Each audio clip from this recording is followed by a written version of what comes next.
존경하는 우원식 국회의장님, 그리고 의원님 여러분, 정부가 제1을 요구한 반인권적 국가범죄 시효 등에 관한 특례법안, 윤석열 정부의 내란 행위의 진상규명을 위한 특별검사 임명 등에 관한 법률안, 명태균과 관련한 불법 선거 개입 및 국정농단 사건 등의 진상규명을 위한 특별검사의 임명 등에 관한 법률안, 상법 일부 개정 법률안에 대한 정부의 입장을 말씀드리고자 합니다.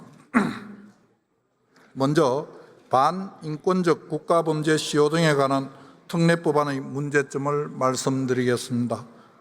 우선 반인권적 국가범죄가 헌법상 명확성의 원칙, 평등의 원칙에 반하고 시효제도의 본질에도 부합하지 않습니다.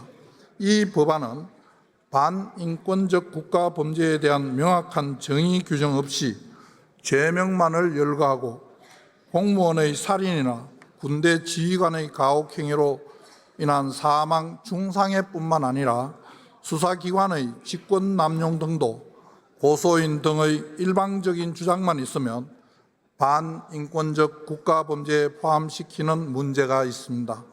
그리고 명확성의 원칙과 관련하여 대법원은 법안에 규정된 수사 또는 기소에 관한 직무, 공무원의 범위 및 사건의 실체를 조작, 은폐라는 개념이 불명확하고 예측 가능하지 않게 범죄의 범위가 확장될 수 있다고 지적하였고, 대한변협도 대상자를 예측하기 어렵고 사건 실체 조작, 은폐 부분은 명확하지 않은 개념이라고 지적하였습니다.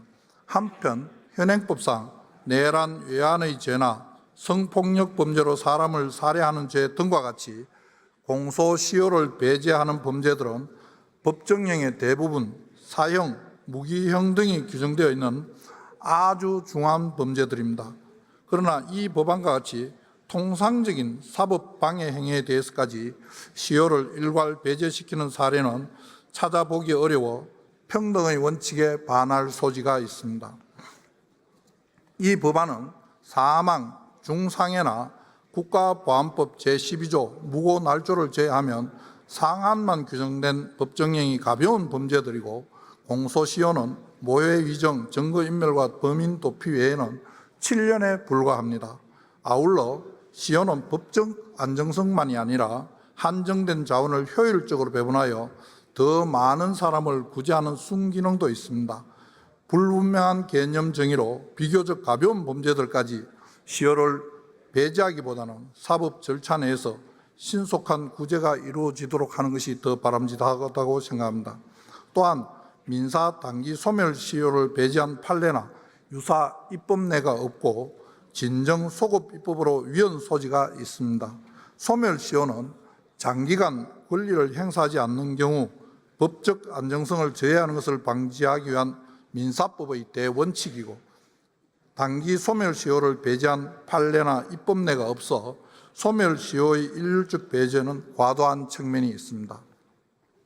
한편 피해자 본인에 대한 소멸시효 배제를 이미 소멸시효가 완성된 경우에도 적용하는 것은 헌법에서 원칙적으로 금지하는 진정소급 입법이므로 위헌 소지가 있습니다. 그 외에도 과잉금지 원칙이나 다른 법률과의 체계 정합성 같은 문제가 있고, 국가의 범죄 대응 역량 약화와 같은 부작용이 있을 것으로 예상됩니다. 우선 과잉금지 원칙 측면에서는 과거 법안들과 같이 살인 등 중대범죄와 관련성이 있는 사법방해 행위의 시효를 정지시키는 방안이나 법정형을 상향하는 방안 등 기본권 침해를 최소화하는 대안들이 있습니다. 또한 체계 정합성 측면에서는 기존 유사 법률의 헌정질서 파괴 행위, 집단 살해죄 등이 민사 소멸시효에 대한 특칙을 두지 않는 점과 상충되기도 합니다. 마지막으로 이 법안에 따라 수사를 하면 평생 불이익이라는 인식이 확산되면 수사부서 기피 현상이 심화되고 국가의 범죄 대응 역량이 약화되어 민생범죄 대응에도 공백이 발생할 것입니다. 이처럼 이 법안은 헌법 위반 등 법 체계적인 문제가 있고, 특히 성실하고 묵묵하게 직무를 수행하는 공무원들의 헌법상 기본권을 부당하게 침해할 소지가 있습니다. 또한 민생범죄 대응 공백 등의 부작용도 초래할 우려도 있습니다. 다음으로 윤석열 정부의 내란 행위의 진상규명을 위한 특별검사 임명 등에 관한 법률안의 문제점을 말씀드리겠습니다. 먼저 이 특검 법안은 특검 제도의 보충성 예외성 원칙에 반합니다. 이 특검 법안의 수사 대상에 대하여는 이미 검찰 및 군 검찰에서 현직 대통령 및 전현직 주요 공직자들 총 11명을 구속 기소하였고, 현재도 검찰, 경찰, 공수처, 군에서 충실히 수사를 계속하고 있으므로 현 시점에서 특검을 도입하는 것은 특검 제도의 보충성 예외성 원칙에 반합니다. 또한 이 특검 법안은 권력 분립의 원칙에 위배된다고 생각합니다. 이 특검 법안의 내용 중 국회의장의 후보자 추천 의례 규정과 임명 간주 규정은 실질적으로 대통령의 특검 임명권을 행해할 우려가 있어 권력 분립 원칙을 훼손한다고 판단됩니다. 또한 대법원장이 특검 추천권을 행사하게 되는 것은 사법부가 소추 과정과 재판에 모두 관여하게 되어 이 또한 권력 분립의 원칙이나 재판의 공정성 측면에서 불합리하다는 지적이 있습니다. 한편 이 특검 법안은 국가 안보 등에 회복하기 어려운 치명적인 결과를 초래할 우려가 있습니다. 이 특검 법안은 군사상 비밀 등 국가의 중대한 이익을 해하는 경우 등에 압수수색을 거부할 수 있도록 한 형사소송법 규정을 배제하여 군사상 비밀 등에 대해 제한 없이 압수수색을 할 수 있도록 규정하고 있는데, 압수수색 과정과 그 이후 수사 및 재판 과정에서의 비밀 유지 대책이 거의 없는 상황에서 군사상 비밀 등이 노출될 경우 국가 안보 등에 회복하기 어려운 치명적인 결과를 초래할 우려가 있고, 그 이외에도 종전 부결된 법안의 내용에 지적된 문제점들이 여전히 남아 있습니다. 이처럼 이 특검 법안은 보충성, 예외성 원칙에 반하고 특별검사 임명과 관련한 대통령의 권한을 침해하며 군사상 비밀 등에 대해 제한 없이 압수수색을 할 수 있도록 규정하여 국가 안보에 치명적인 결과를 초래할 수 있으므로 위헌의 소지가 있다고 생각합니다. 다음으로 명태균과 관련한 불법 선거 개입 및 국정농단 사건 등의 진상규명을 위한 특별검사의 임명 등에 관한 법률안의 문제점을 말씀드리겠습니다. 먼저 이 특검법안 역시 특검제도의 보충성 예외성 원칙에 문제가 있다고 생각합니다. 이 특검법안의 수사 대상에 대해서도 검찰에서 핵심 피의자인 명태균과 김영선 전 국회의원을 구속 기소하였고, 정당의 당사와 공공기관 등을 압수수색하였고, 사건에 관련된 주요 정치인 다수에 대해 조사를 하는 등 계속하여 제기된 의혹 전반에 대해 수사를 진행하고 있는 상황입니다. 현 시점에서 특검을 도입하는 것은 특검 제도의 보충성, 예외성 원칙에 위배된다고 판단됩니다. 또한 이 특검 법안도 권력 분립의 원칙에 위배된다고 생각합니다. 이 특검 법안 역시 국회의장의 후보자 추천 의례 규정과 임명 간주 규정을 두고 있는데, 이는 권력 분립 원칙을 훼손할 것으로 판단되고, 대법원장의 특검 추천권 행사 부분 또한 권력 분립의 원칙이나 재판의 공정성 측면에서 불합리한 측면이 있다고 생각됩니다. 아울러 이 특검 법안은 과잉 수사 및 인권 침해 우려가 있습니다. 이 특검 법안의 수사 대상이 법률안에 규정된 관련 인지수사 규정과 결합하면 최근 실시된 모든 경산과 선거 및 중요 정책 관련 사건에 대한 수사가 가능하게 되기에 수사 대상이 불명확하고 방대하여 과잉 수사 및 인권 침해 우려 또한 있습니다. 한편 이 법률안은 특별검사에게 이미 진행 중인 사건의 공소유지 권한을 부여하여 특별검사 제도 취지에 맞지 않습니다. 이 법률안은 특별검사의 직무 범위에 이미 진행 중인 재판의 공소유지 권한을 포함시켰는데, 이는 특별검사가 검찰이 공소제기한 사건에 사후적으로 개입하는 것이 되어 보충적, 예외적으로 도입되는 특검 제도의 취지와 맞지 않습니다.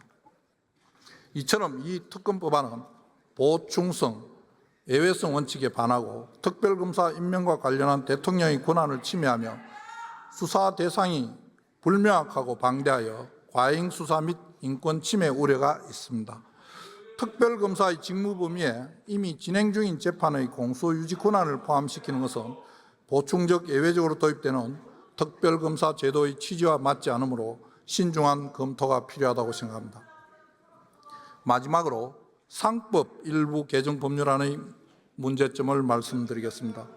우선 이 법률안은 우리나라 법률의 근간을 이루는 민법 및 상법의 체계와 배치됩니다.